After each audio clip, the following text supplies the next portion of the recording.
Herkese merhabalar, ben Huri. Huri Metek Mutfak'ta kanalıma, mutfağıma hoş geldiniz.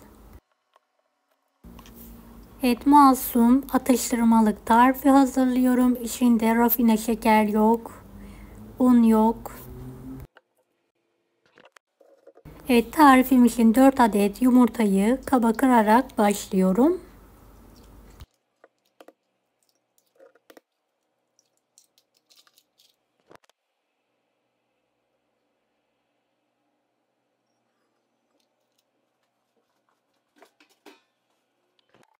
Bir fiske tuzla yumurtayı köpürtelim.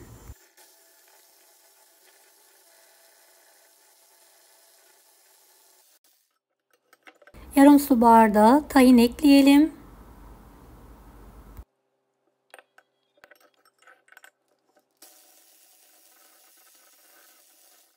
Bir su bardağı hurma ezmesi.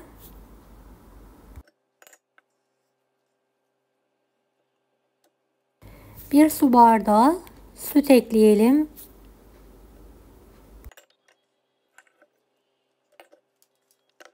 Ve blenderla çekelim.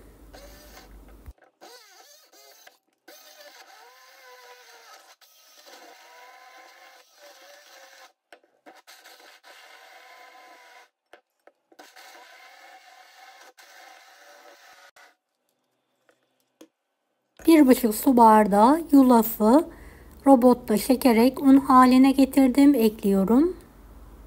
Biraz tarçın ekliyorum. 2 yemek kaşığı kadar kakao. Karıştıralım.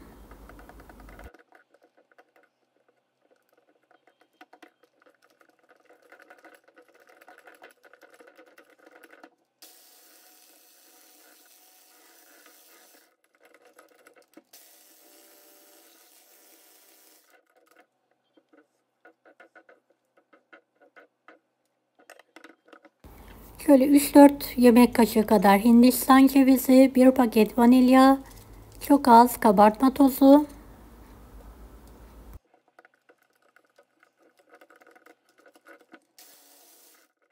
Karıştıralım.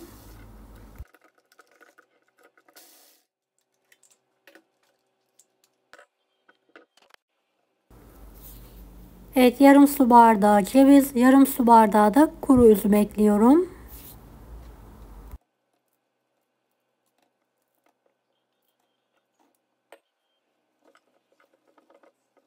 Şöyle bir karıştıralım. Yağladığım kek kalıbına döküyorum.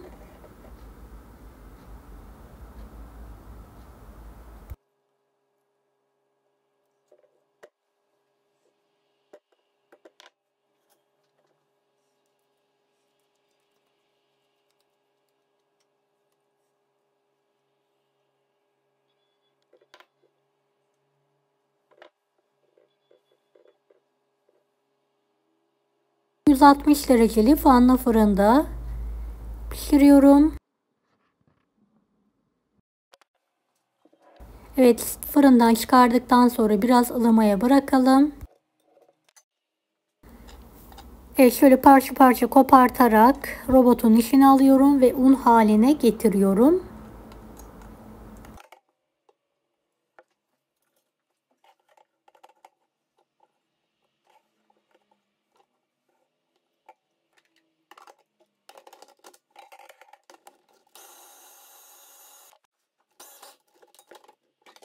Şöyle geniş bir borcamın içine alıyorum. Kalanını da un haline getirelim.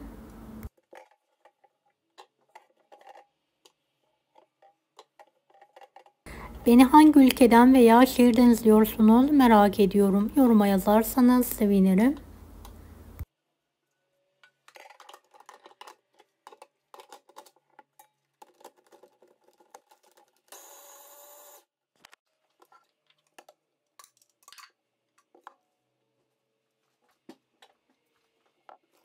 Şöyle 1-2 yemek kaşığı kadar göz kararı da fındık ezmesi ekliyorum. Elimle yoğurarak toparlıyorum.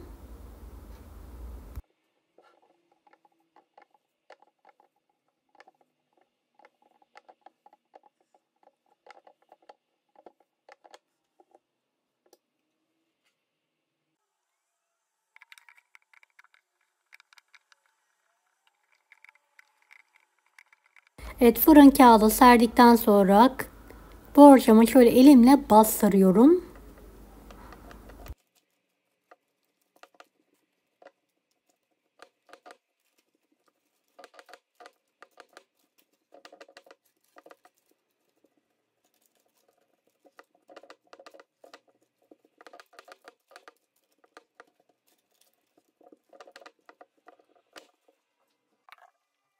Üzerine tekrardan fındık ezmesi ince bir tabak halinde sürüyorum. Şöyle bir kase cevizi de elimle şöyle iri iri kırarak üzerine serpiyorum.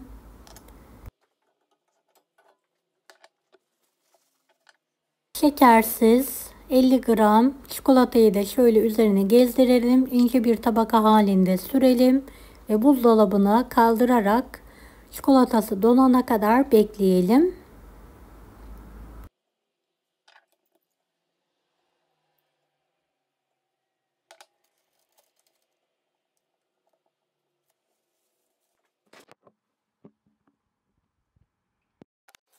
Evet, kalıptan çıkartalım.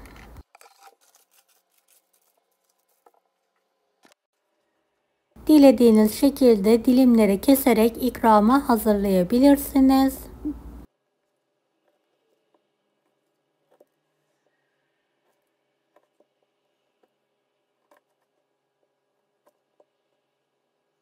Çayın kahvenin yanında ara öğün olarak tüketebilirsiniz. Kilo yapmaz, hem de gerçekten çok lezzetli.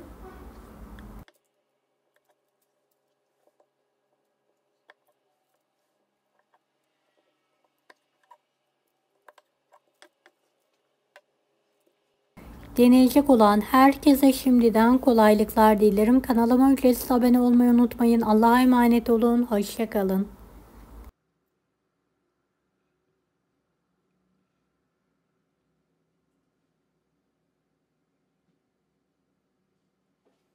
Daha farklı tarifler için bunları izlemeyi unutmayınız. Kolay gelsin herkese.